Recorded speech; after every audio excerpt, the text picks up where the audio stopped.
Welcome to Unleash Leadership, the podcast where bold leaders and changemakers come together to share their stories, strategies, and insights for creating a lasting impact on society. Karla Blanco is your host.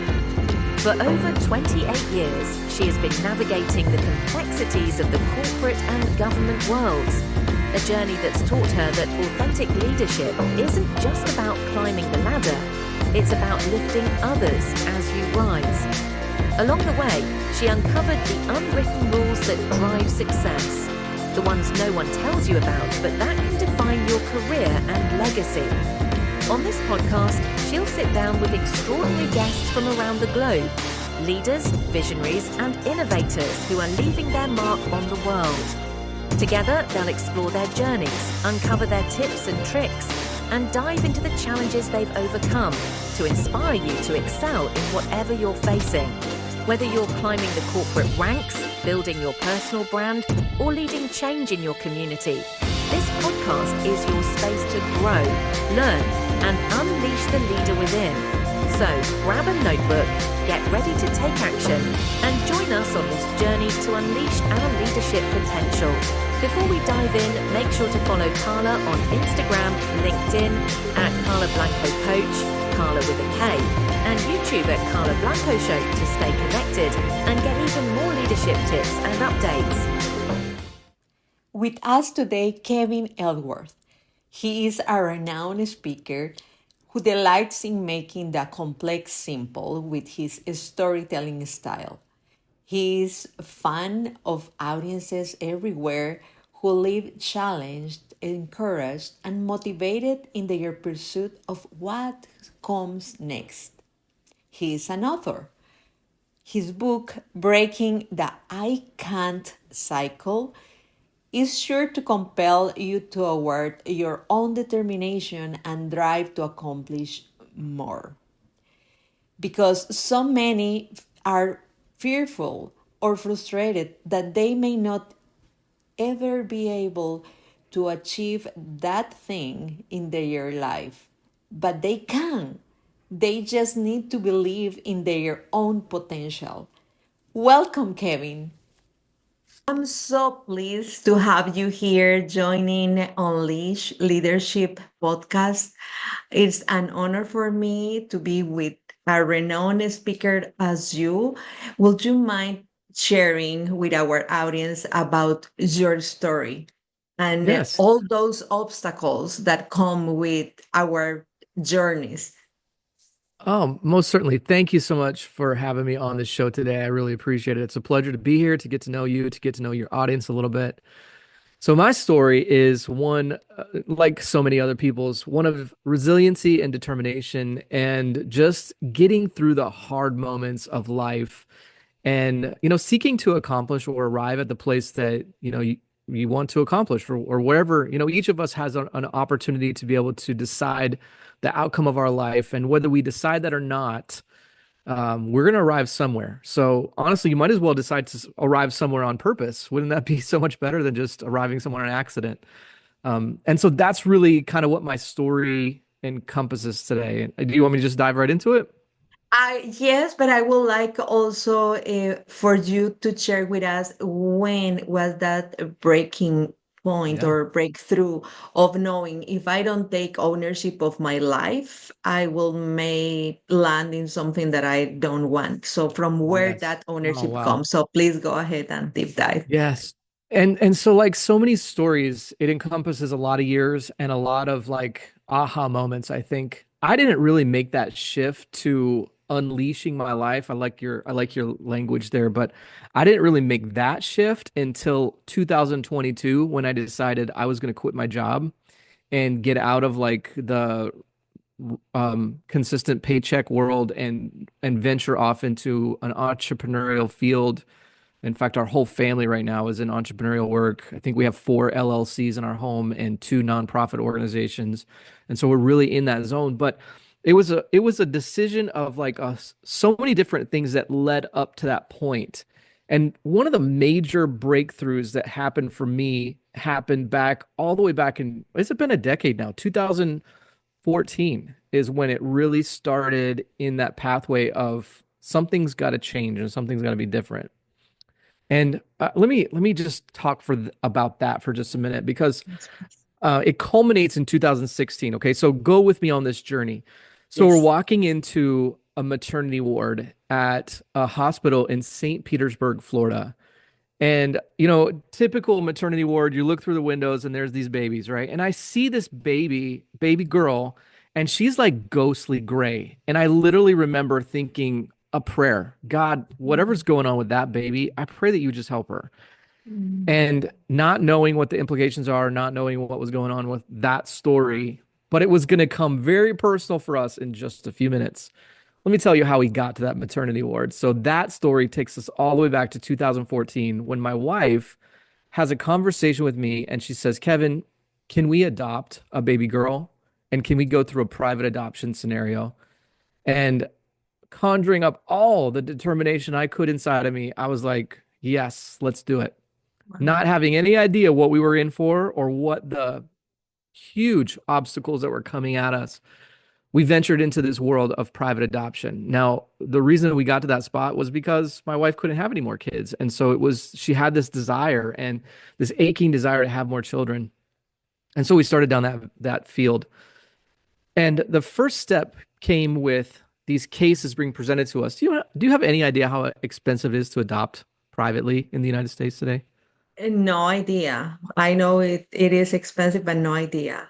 Astronomical. And I wasn't prepared for that either. So we had hired an adoption consultant and they started sending us cases. And so these cases were like $28,000, Wow. $35,000, $55,000. And I was so limited in my thinking in that moment. I couldn't conceptualize what this was going to become and how we were going to accomplish that. That was more money than I'd ever seen in my lifetime. That was so big for me. And Mm. so I remember being presented with case after case after case. And finally, I got to the spot where literally looked back at my wife and I said, Crystal, we can't do this. And I declared impossibility over our story. And so, she was respectful, she was kind, she was patient, and she said, okay. I watched a part of my wife's heart die in that moment as I said those words. And for the next 2 years, we just kind of waited. We did nothing. A lot of things changed for us. We moved houses, we renovated a home, and some life changed, but that aching calling was still there. I want to ask you for just a minute, Karla, how many times do you find yourself saying that word, I can't, or that phrase, I can't, in your life? Well, I do recall when I wasn't aware of the impact of words that in the past many times. Yeah. Once I made that shift, I'm very, very, very focused on when I will say I can't is because it's something that will derail me from my purpose. Yes. But I'm very aware of the language, so I truly appreciate you sharing about that and going Well, deeper of why is that is so important. so many people in our context, in our culture today, don't recognize the power of that phrase, I can't. They haven't grown to that spot. And ultimately it's become a passion of mine to help people realize just what they're saying when they say I can't. And think about it, like we say, I can't go there, I can't handle that, I can't eat that, I can't walk that far, I can't run, I can't imagine that. I can't do that. I can't whatever. And my favorite one, I can't afford that. We hear that one all the time. And it's based on a limitation of our perceived current reality. And what I want to tell you today, your audience, and help them understand is that when you say I can't followed by any other thing, you're not talking about your current situation. You're actually declaring over your future that it will never become. It will never be in your future because you're literally saying, because I can't feel like I can afford that today, or whatever the phrasing is, you're also saying, I'm not willing to learn. I'm not willing to try. I'm not willing to attempt. I'm not willing to do anything because today I can't. Mm. If we can start moving away from that mentality of I can't. We can actually accomplish so many more things. Now, I'm a pastor. I was a pastor for 14 years, and so every Sunday I got up and I preached some kind of message on a pulpit somewhere and articulated a portion of the Word of God. And one of my favorite messages that I got to preach was from that biblical precedent, Philippians 4:13, where Paul said, "I can do all things through Christ who gives me strength." So now, whether my purpose today isn't to persuade you into something about the Bible. It's not about that at all. It's about applying a truth that we know to be certain. So if we can certain that that passage is truthful, then I can do some things and I can venture into some things that feel Yes. overwhelming to me. And so here's the thing, back in 2014, we got an email from our adoption consultant. I'm sorry, 2016. Our adoption consultant emailed us and said, "Hey, your contract is about to expire. Do you want to try this again? Or are Mm. you going to allow that dream to die?" And now now I've got that dagger in my heart because I said that to Crystal and I watched a portion of her heart die.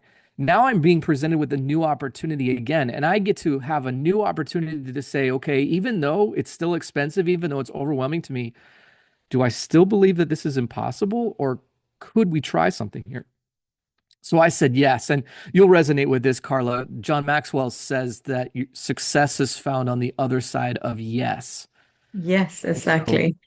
we Instead said of I yes. can't, say yes to Yes. possibilities. 100%. Even if it looks overwhelming, even if it looks like it's too big, we're going to say yes. And so we said yes. And then we finally got matched with this baby girl. This mama chose our family to adopt her daughter, and everything was like picture perfect. She chose us. And then the way that this goes down in the private adoption world is that you get a window of time. They're going to tell you, hey, your baby's going to be born sometime within the next 2 weeks. We'll let you know. But once that phone call comes in that she's been born, you have 24 hours to get from wherever you're at to wherever she's at. And so you got to be ready to go. And so we were working on all that. At that time, we had some foster kids in our home and our own son, and we had so a lot to juggle.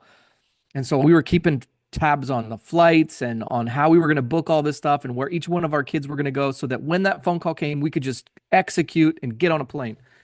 And so there it was, June 2nd, 2016. I'm in line at Starbucks at like 7 a.m. and my phone rings and I send it to voicemail. I'm not even Oh, thinking. wow. No, Yes. I'm not even thinking about the fact that we're waiting on this life-changing phone call, right? And so I checked the voicemail, and sure enough, it was our caseworker in Florida. And she's saying, your baby girl has been born. Today is the day. It's go Wow. time. And so I race home and I tell Crystal, hey, it's time to go. We got to do this. And so she goes into like crazy mama moment and pulls all this Mm. stuff together. And within 2 hours, we're out the door. Within 3 hours, we're racing down the freeway to Dulles International Airport in DC to get on this flight. And Wow. yeah, so it's just this crazy moment. And so she's pushing this baby stroller through the security line at the Dulles International Airport, and there's no baby in it, right? And so somebody yells jokingly at us and says, "Hey, you forgot something," right? And so my wife, in her passion, she yells back to them and says, "We're going to get our baby girl. We've just adopted this baby Oh, girl." It was that's such a so, beautiful moment. yes, what a And beautiful so moment. there we are, finally landing St. Petersburg, Florida. We walk into that hospital and we see that gray, ghostly little girl. And we found out that that girl was ours. And the Oh, reason that she's like that is because she had tested positive for cocaine when she was born. wow. So now we have all this other stuff to deal with. And we didn't have any idea how to handle this and what was going to become of it. Thank God that she was able to stay in the neonatal intensive care unit for the next 7 days and kind of deal with the implications of testing positive for cocaine. Mhm. That started us on this amazing journey. Today, her name is Eliana, and Eliana is 8 years old, and she is the healthiest, smartest little whip that you'd ever meet in your life. Oh, And everything about our story is different because we finally said yes to something that was overwhelming. I'll be honest with you, it wasn't easy. We had to make a mhm. baby payment for a very long time. but we adopted this little girl and it changed our lives, changed her lives. Honestly, it changed her mom's life. Here's my point that I want to make to you and to your audience today. Whose life doesn't change because you said, I can't? That's what I had to wrestle with. That's what I had to come to. And so I've made it a mission in my life that I'm not saying I can't anymore. I'm going to lead our family in the fact that we don't say I can't. We figure out a way. I'm coaching clients in that facet of like, how do we get to the spot of where we really want to go and what we really want to accomplish outside the limitations of our own thinking and beyond the scope of what I've experienced to this point. That's my story. And That I I really appreciate. And I know that is a just a piece of your story. You and your wife are an amazing team with a courageous heart. thank you. And you have done so many life-changing impact in many, many people. So can you share about a moment that you recall? Mm. Oh, just by leading by example, the life of these people, the life of this family, of this person changed. Can you Yeah. share about one of those moments? We have those so often, and if we're not careful, we can miss them. But people all around us are constantly looking for like their aspiration or their desire or how do we accomplish this? One of my current coaching clients, and this is vastly different from adoption, but 3 years ago, I think it was 3 years ago now, his wife passed away. It was a very unexpected thing. Although she died of old age, he didn't expect it. It was very sudden for him. He had been thinking this is never going to happen. It's never going to be come to that. But it changed everything about his life, obviously. He's got this new desire, this new heartache, this new thing that he's got to overcome. And he hired me to coach him through where he's at now. Now, he has a 16-year-old son who is very severe on the autism spectrum. And so he's thinking, how am I going to help this? How am I going to help this young man? How am I going to keep him growing and help him figure out the facet of his life? And so working with me as his coach, we designed a business that he can start that would incorporate his son as an employee. And so now he doesn't have to stress about what happens to my son if I die or whatever. He's literally building a business so that his son can have an income with him, right alongside of him. It just really became this element of, I can do this. It seems scary, it's overwhelming, it's bigger than anything I've ever experienced before. But I'm It's watching him as he's accomplishing these goals with, I can. And I couldn't be more proud of him. It's an amazing thing to watch. Thank you for sharing. That's so inspiring and looking forward to learn more about that story. That is really the importance of changing our limiting beliefs or So true. making that shift. Can you tell us how you help your clients to transition from those limiting beliefs into the I can? Yes. You know, a lot of them, and I'll frame it like this. In my book that I wrote, Breaking the I Can't Cycle, I talk about learning systems. And there's really kind of two facets of learning that I've seen or experienced at this point. There's intentional learning and there's unintentional learning. Intentional learning is exactly what you think it is. I'm going to go to school or I'm going to take a course. Those are intentional decisions that you're going to make. And they comprise only about 10% of the things that you learn. The other 90% is what you learned unintentionally. And I frame it like this. It's like us sitting around the dinner table and we're talking about our day. You're teaching those who are listening, you're teaching them about your experience, you're teaching them about your expectation. And for us, we now have 5 kids in our home, all that have come through adoption. We have one biological son, my Tico that was born in Costa Rica. We'll talk about that. But our kids are always learning all the time. And it's our opportunity to know that we're teaching all the time. We're teaching our experiences about money. We're teaching our experiences about life, about work, about career, about expectations. And so it becomes this amazing opportunity to educate them into possibility and start eradicating those limitations from their thinking at a very early age. I mean, I look at it like this. I felt like I spent about 40 years living in fear. And it Mm. wasn't until I started getting healthy in my thinking that I recognized, my goodness, I've just wasted half my life on things that don't serve me. And so now I've got to get rid of that. And so what I do with clients is I start them on this journey of what really do you have in your mind? What do you want? Most people have no clue what they want. They want to survive. They want to know that at the end of the day, I'm not going to die and I'm not going to go broke. Well, what if there's more than that? Yeah. And what if the thing that's keeping you in that thinking process is your own limitations in your mind? So how do we get beyond that? That's what we start going down is learning these things based on clarity, based on desire, and based on what would be called like eradicating your fear process, those barriers that are built up in your mind that you may not even know are there. And so let's extricate them, deal with them, and move on. I love that. And actually, it is so important. There are some times and some situations, and I bet that people listening may be asking themselves, oh, what is how I talk to myself? Because Right. we spend well, most of the time with ourselves talking uh, to ourselves, to our inner self, thinking Exactly. about what is coming, how I am embracing life, how all the challenges I'm facing, what I need to do, etc. And if we can pause and rethink how we are talking to ourselves, Yes. breakthroughs come. And I really appreciate you and appreciate you being here with us. Can you share where they can connect with you? Yeah, for sure. So I have my own website, kevinelworth.live, and I'm sure you have some show notes or something. You can put a link in there so you don't have to remember how to spell all that. But I meet with people on there. I'm also on Facebook and LinkedIn. But ultimately, I run my own podcast, and my podcast is really geared towards pastors. Having been a pastor, I know how they think, and so my podcast is called Pastors Thriving.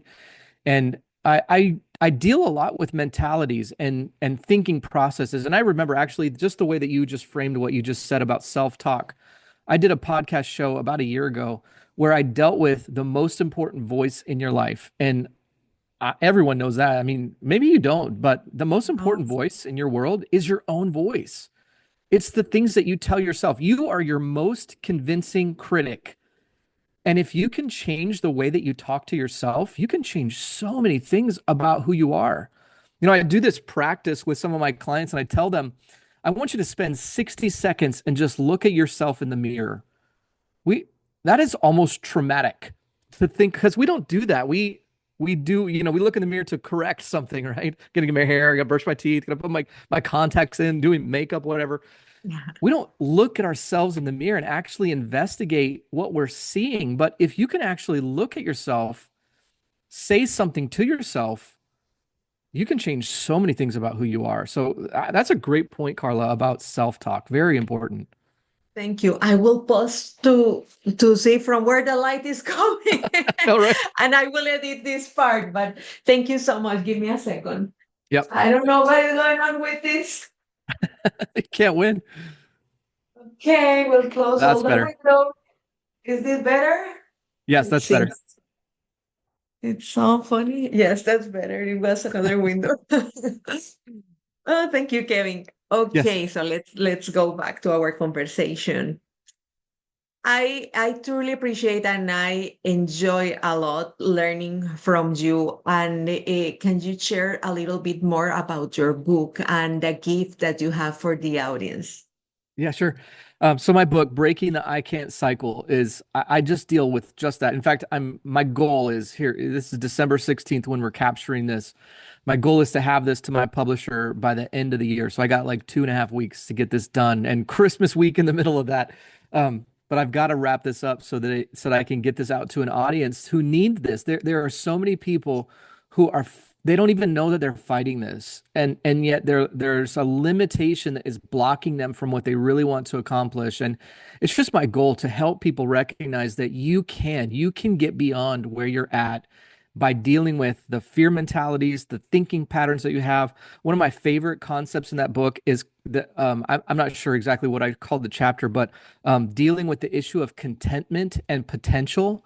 There's a vast difference based on contentment and potential. Contentment is all about the things that you have in your home. Potential is what is at your disposal with your potential, right?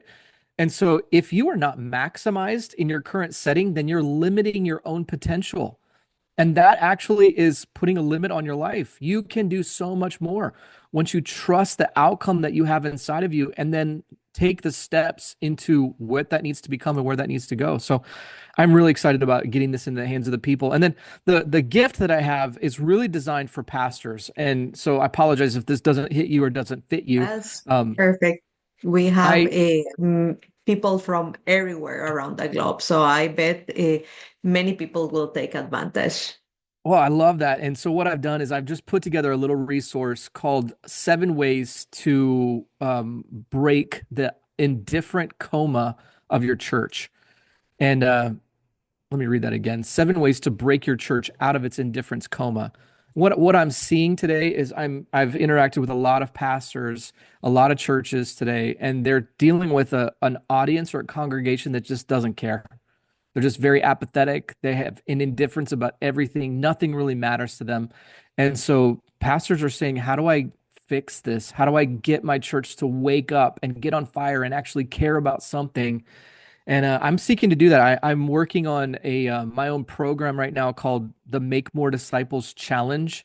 And it's my goal to be able to lead churches and pastors into a passionate response towards what they're facing and what they're experiencing today in their culture and in their context. And I should have that ready to launch in January. So I'm really excited to be able to take people through that. Well, like, let me challenge you about your gift because I think that is not just for pastors. I think There you're is right. a Gallup study about the state of global workforce.